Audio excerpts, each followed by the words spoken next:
কারণ তুমি আমার দিকে একটু লক্ষ্য রাখো, আমি যা বলবো তুমি সেগুলো তো বলবে, ঠিক আছে?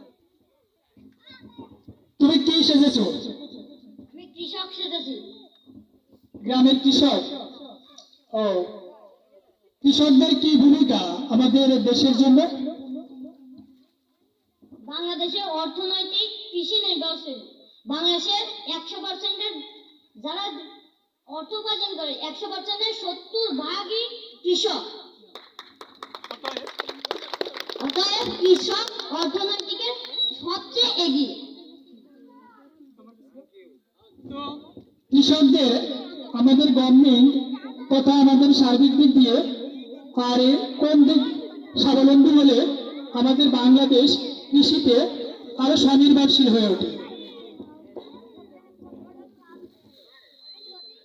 যারা মাল কেনে, যা আমরা ফসল ফলাই তা যারা কেনে, তারা যদি তার দামটা একটু বেড়েই দেয় এবং সার ওষুধ কীটনাশক ইত্যাদির দাম যদি একটু কমে, তাহলে বাংলাদেশের কৃষি আরো এগিয়ে যেতে পারে। ধন্যবাদ তোমাকে, অনেক ধন্যবাদ।